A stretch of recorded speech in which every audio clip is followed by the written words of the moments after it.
Welcome to the Menopause Conversations podcast.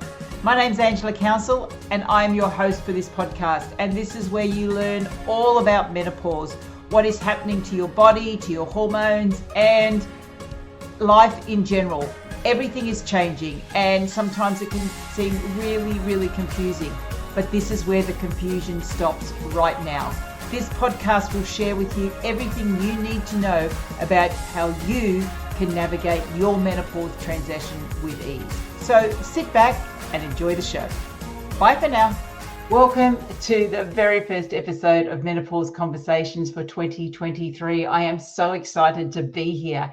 It's absolutely fantastic to be back here for yet another year. And we're probably going to hit 200 episodes very soon.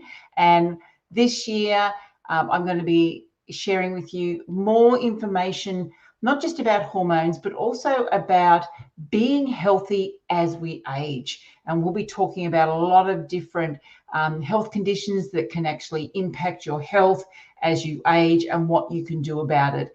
How you can manage this with diet, with lifestyle changes, sometimes with specific herbs. I'll be talking about that and some nutrients as well. So I'm absolutely stoked that you're all here listening to me. We get lots of people downloading the podcast, and right now at the very moment that as I'm recording this, I've got people both on Instagram and Facebook listening in. But topic for this week, I thought I'd start with phytoestrogens. Now, there is a lot of talk around at the moment about, and maybe I see a lot of it because it's the field that I work in, that, HRT, everyone should be on HRT. The only way that we can manage hormones is through HRT. And not exactly true. And I have actually recorded a podcast last year on the history behind HRT, and there's a big push, and there's the pharmaceutical companies really want as many women as possible on HRT because obviously there's a lot of money to be made. Now, I'm not saying that women, some women don't require hormone therapy, and I think actually we need to get the right terminology, because HRT is actually not really correct. It's actually MHT, so menopause hormone therapy, but everyone kind of knows it as HRT. But hormone therapy, some women do require it. Some women do require it, but many women can actually get through this time of life without having to take additional hormones.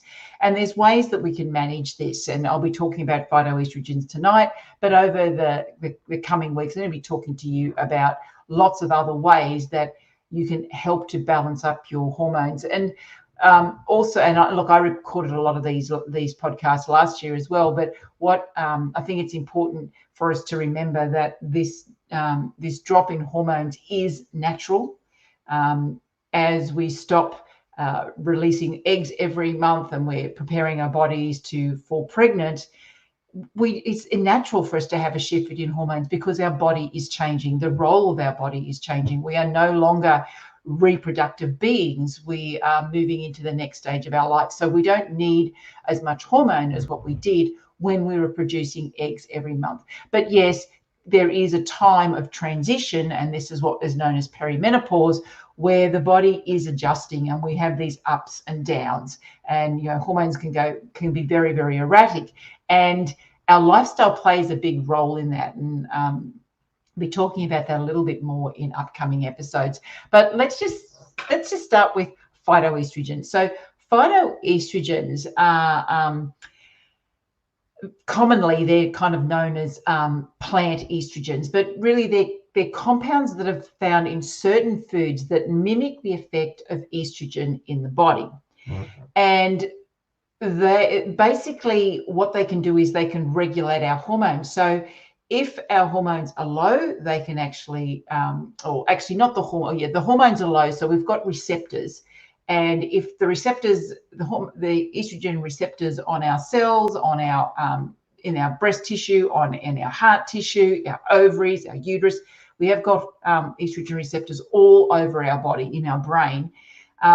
If we don't have enough estrogen to fill all of those receptors, we can use phytoestrogens to basically fill them up, and they mimic the effect of estrogen in the body. If we have too much estrogen, and this is when we have estrogen dominance, and this is quite common too, phytoestrogens can actually help to clear out excess estrogens to the liver and to be broken down and excreted from the body. So these phytoestrogens have a real balancing impact on our hormones. So where do they come from? Phytoestrogens are found in certain plants, and some of the common ones are soybeans, flaxseed, and sesame seeds. They are some of the common sources of phytoestrogens in our foods. And if we can start to include this in our diet, we can actually start to regulate our hormones. Now, there's actually been a fair bit of research into the efficacy of these phytoestrogens. But before I get into all of the research, not only do phytoestrogens help to regulate hormones, they actually have other benefits as well, which also help us, particularly as we're coming into this menopause stage of life. We know that soy or soybeans, as the soybean, can actually help to reduce hot flushes dramatically. We can have a dramatic drop in hot flushes. Also reduces night sweats and improves vaginal dryness, and also improves our bone health. So that's another thing that we can get from phytoestrogens. Then we can look at, say, flax seeds. Now, flax seeds is another source of phytoestrogens, but they're high in lignin. So that's actually, we know that can actually help to bring down hot flushes, and also being a good form of healthy fats, it's really good for our cardiovascular disease, bringing down inflammation. So it has other benefits, not just the estrogenic benefits.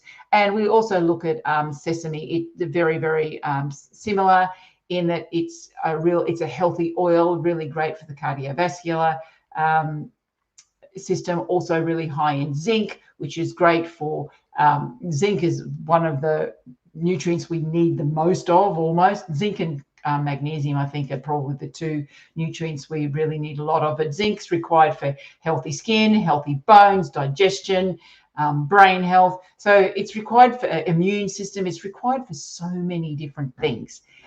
So it's not just the estrogenic properties that these foods bring, they also bring other benefits as well. So if we're including these into our diet on a regular basis, then our overall health will improve. Now, let's go back to some of the studies. So there was one study that was published in the Journal of Clinical Endocrinology and Metabolism, and it found that taking a daily supplement of soy isoflavones, get that word out, for 12 weeks significantly reduced hot flushes in women who are in perimenopause. So that's just one study. Then there are other studies as well. There's another one in the Journal of Women's Health, which looked at the impact or the effects of flaxseed in women with menopausal symptoms, and that found that women that consumed flaxseed had a significant reduction in hot flushes and night sweats, as well as an improvement in vaginal dryness and their overall quality of life. Then another study that was published in the Obstetrics and Gynecology Journal found that sesame seed oil significantly reduced hot flushes, depression in postmenopausal women. And then there was a systematic review and meta-analysis of some random controlled trials that was published in the Journal of Food and Sciences and Nutrition, and it found the consumption of soy products significantly reduced hot flushes. So we can see that all of these, there's lots of studies out there. So it's not just me as a naturopath, and quite often people say, oh, well, you're a naturopath, there's no science behind it. There is science. And I actually spoke to Marion Stewart late last year, and she has done a lot of research, and she does a lot of work in the field of phytoestrogens, and she's done a lot of research.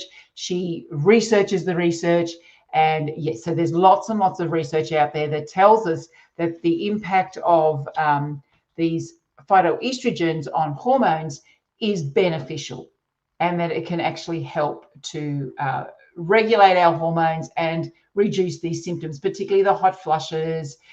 It's protective for the bones, it's protective to the cardiovascular system as well. So, we can just include them in our diet because they're healthy foods.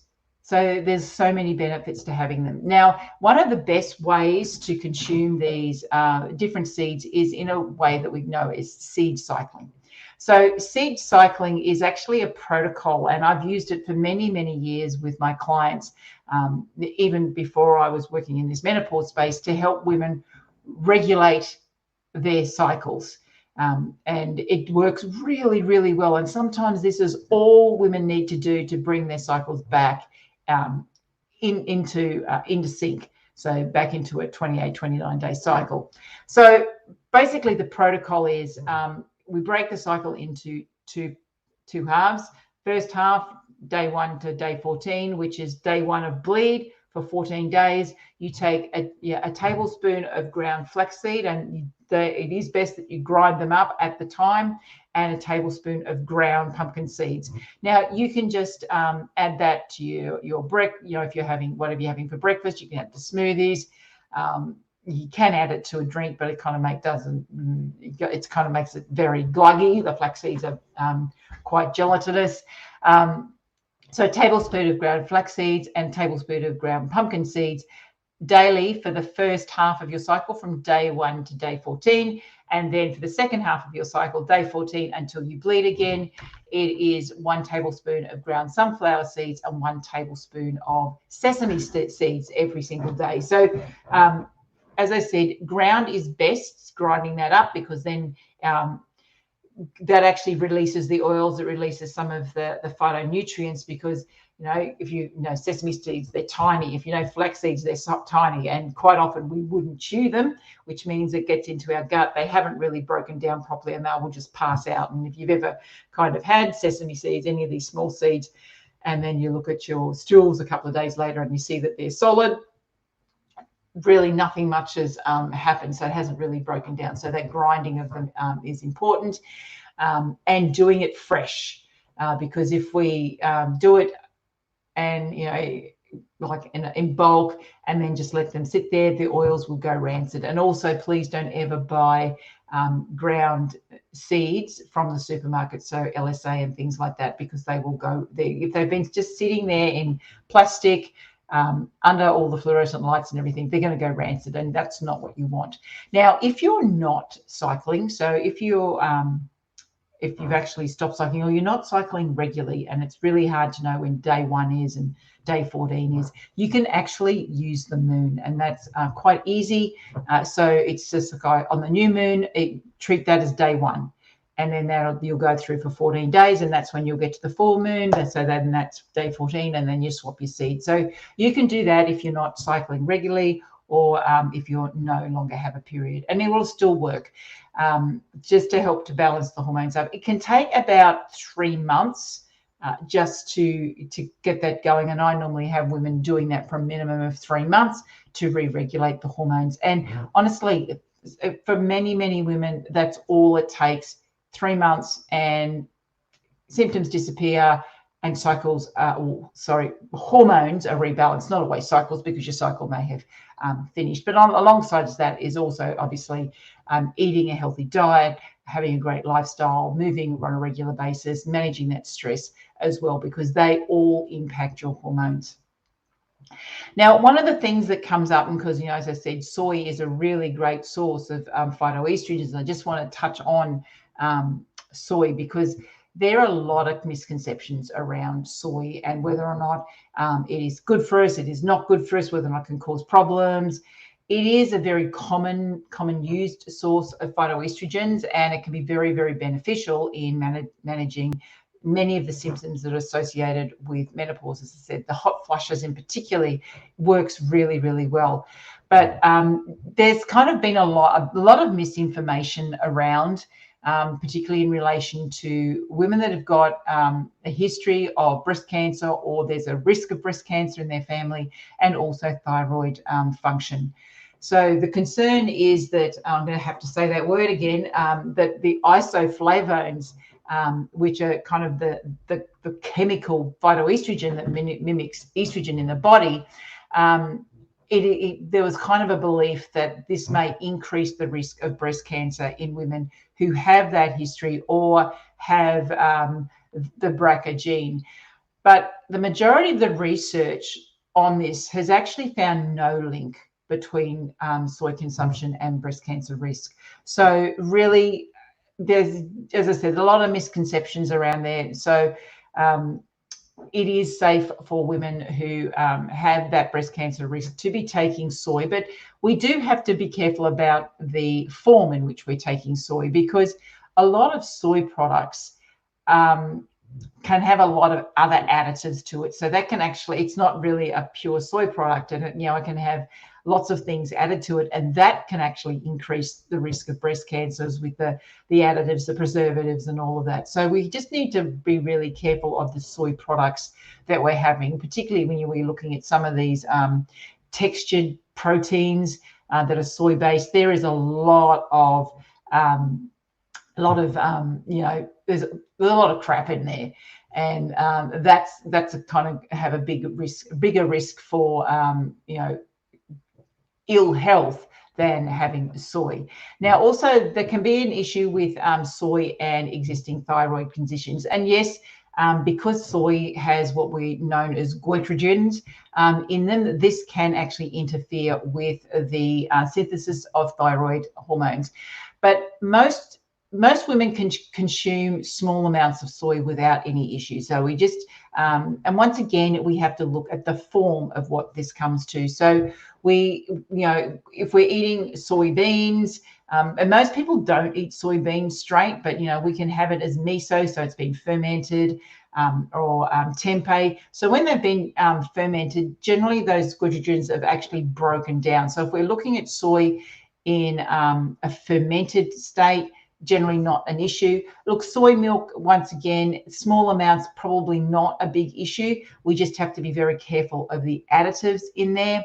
And we also just have to be aware that most of the studies on soy have been conducted in Asian populations, and they have a lot higher consumption of soy products in their more natural state than those of us in the Western population. So they have soy in a more natural state, like your tempeh, your tofus, the edamame beans and things like that. So they have it like that. We tend to have it in a more processed state. So that's why we're more likely to get the negative effects.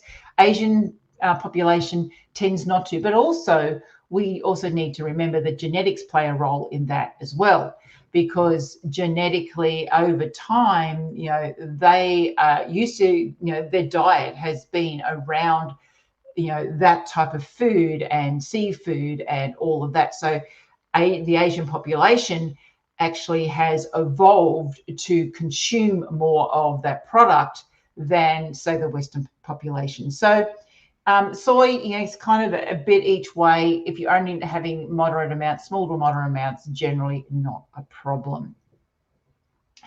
So that's only a really quick episode this week, just to talk a little bit about, including phytoestrogens in your diet. And the more we can include natural foods, plant foods, whether or not it's, the phytoestrogens or it's just higher fiber foods, which helps to clear out excess estrogens from the body, process things through the body. Plant foods, the majority of women, as they're coming into perimenopause, through their menopause transition, the majority of women are not eating enough plant foods. We tend to be more protein dominant, and whilst that's great for some people, for other people not so much. And I'm not saying there's anything wrong with proteins or animal-based proteins, of course there's not, but we need to get more plants in, because plants have so many phytonutrients. The chemicals within the plants actually support our body and help our body to thrive. And that's what we need. So if we're including more plants, a variety of different plants, and I generally recommend that we try to aim for at least 20 different plant foods each week. And if we can get to 20 different plant foods a day, and that includes herbs and spices and lots of different foods, then the more we can include in our diet, well above the recommended 5 different serves, different plants a day. We need to be well above that, because we need those phytochemicals, those nutrients, to help support our body. It helps supports the hormones, it supports our heart, it supports our brain, it supports our bones, it supports every single system in our body. So if you want to know a little bit more about how you can thrive in menopause, how you can get more plants into your diet and work out whether or not you're someone that needs more plant foods or someone that needs a little bit less, or whether or not proteins work for you, or how many times a day you need to be eating. Do you need to be eating, twice a day, 5 times a day? It can get really, really confusing. And your genes play a really big role in how you can thrive as you move through menopause. Now, I've got a workshop coming up at the end of February called The Secret to Thriving in Menopause, and I'm going to be going into this in a lot of detail. So if you want to register for that, the link to register for the free workshop is bit.ly/menopause_workshop. And that's with a capital M for menopause and a capital W for workshop. So bit.ly/menopause_workshop. That's it for me this week, and I'll be back next week with another episode of Menopause Conversations. Thanks for joining me.